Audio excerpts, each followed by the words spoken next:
नमस्कार। इस मंच को नमस्कार।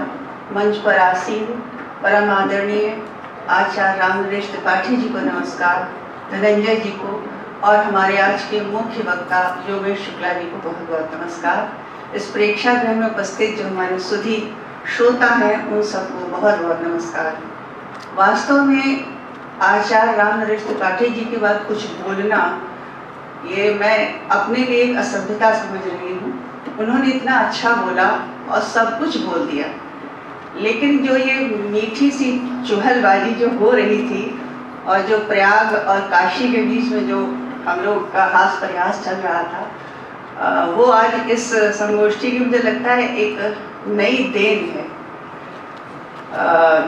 व्योमेश जी ने जब बोलना शुरू किया तो उन्होंने कहा मैं बहुत नर्वस हूँ और मैं बहुत डरते डरते बोल रहा हूँ, और जब आप कोई आदमी इस तरह का कहे तो समझ लीजिए वो बहुत अच्छा बोलने वाला है और वो चीज़ों को अपनी दृष्टि से देखने वाला है, एक नई दृष्टि से देखने वाला है। मैं जानती थी ये डरते डरते बहुत अच्छा बोलेंगे, क्योंकि अभी हम लोग इंडियन आइडल में को देख रहे थे। उसने कहा मुझे कुछ नहीं आता, मैं कुछ गाना नहीं गा सकता, वो कर रहा था और उसने बाद में इतना अच्छा गाया कि जजेस भी देखते रह गए। उन्होंने व्योमेश जी ने सब कुछ बोला, परंपरा पर भी और प्रयोग पर भी, लेकिन उनकी उसकी अपनी दृष्टि थी। जब मैं गूगल पे उनके बारे में कुछ खोज रही थी तो तभी मुझे उनके व्यक्तित्व से पता चल गया था कि उनकी अपनी एक अलग सोच है और ऐसे ही लोग प्रयोग करने के लिए अगुवाई कर सकते हैं।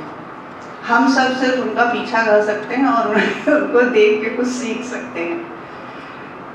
उन्होंने संस्कृत रंगमंच के बारे में बोला, उसकी जो पूरा विधान है उसकी सहजता सरलता के बारे में बोला। उन्होंने पारसी थिएटर के बारे में बोला और सबसे अच्छी बात उन्होंने ये कही कि व्यावसायिक थिएटर था लेकिन उसके अंदर एक कमी थी। बहुत कुछ पारसी थिएटर ने हमें दिया भी, लेकिन उसकी एक कमी थी कि उसके अंदर सच बोलने की हिम्मत नहीं थी, जो बात मुझे बहुत अच्छी लगी, क्योंकि वो एंटरटेनमेंट के लिए था, लोगों को खुश करने के लिए था, टिकट से व्यवसाय होता था। लेकिन कुछ उसके अपने अच्छे पक्ष भी थे कि पारसी थिएटर ने आर्टिस्ट को ट्रेंड करने का भी एक काम किया। जो आज हम लोग वर्तमान में जो रेपेट्रीज देखते हैं वो शायद उसकी अवधारणा वहीं से कहीं से आई होगी। और उन्होंने दर्शकों के सामने भले ही थोड़ा एग्जैजरेट वो लोग एक्टिंग करते थे, भले ही Urdu Hindi mix language use करते थे, थोड़ा लाउड करते थे, बहुत हैवी सेट्स होते थे, कॉस्ट्यूम होता था, सब चीज़ें थी, लेकिन भारतीय रंगमंच के इतिहास में पारसी थिएटर का बहुत बड़ा योगदान है। उसने कुछ चीज़ें संस्कृत नाटकों से ली और पारसी थिएटर से बहुत सारी चीज़ें हिंदी आधुनिक रंगमंच ने ली, और ये जो एक परंपरा थी ये चलती आ रही थी। फिर हम लोग समकालीन रंगमंच करने लगे, देश में आज़ादी का मूवमेंट शुरू हो गया, फिर उसमें भारतेंद्र जी ने, जयशंकर प्रसाद जी ने जो समकालीन समस्याएं थी उन पर काम किया, और ऐसे धीरे धीरे करते करते हम लोग इप्टा बनी, जो कि एक प्रगतिशील सोच की संस्था थी, और उसमें उस समय की जो समकालीन प्रॉब्लम्स थी, जैसे मिल और मजदूर की समस्याएं थी, और जैसे किसानों की समस्या थी, शिक्षा की समस्या थी, भाषा की अस्मिता की समस्या थी, उन सारी चीज़ों पे मुद्दों पर काम किया जो पहले का रंगमंच उतना नहीं कर रहा था। इस पूरे उसमें जो व्योमेश जी ने जो 2-3 चीज़ों पर जोर दिया, एक था कि हमारी स्थानीयता, ये बहुत खोज हमने 80 के बाद करी कि जो कुछ हमारा रंगमंच बन रहा है धीरे धीरे वो शायद हम सबके हाथ में भी नहीं था, जो स्वरूप बन रहा था, क्योंकि हमारे ऊपर बाहरी कारक भी बहुत काम करते हैं। हम भले ही अपनी परंपराओं की जड़ों को कसके लेके बैठे रहें, लेकिन जो बाहर का प्रभाव है वो हमको कहीं ना कहीं किसी न किसी रूप में धीरे धीरे ऐसे प्रभावित करता रहता है कि हम समझ भी नहीं पाते कि हम कितना बदल गए। हम जो बचपन में थे और आज जो हम हैं उसमें बहुत फ़र्क है। हम कभी नहीं सोच सकते थे कि हमारे पास एक मोबाइल होगा, हम कभी नहीं सोच सकते थे कि जैसे हम लोग शुरू में जब 90s की शुरू में मैं नाटक करती थी तो जब कोई बहुत अच्छा प्ले करता था तो हम लोग कहते थे जरूर ये कलकत्ता गया होगा, कलकत्ते का प्ले देख कर आया होगा, वहीं से कॉपी कर रहा होगा, या फिर ये दिल्ली गया होगा, दिल्ली से कहीं से कॉपी कर लिया।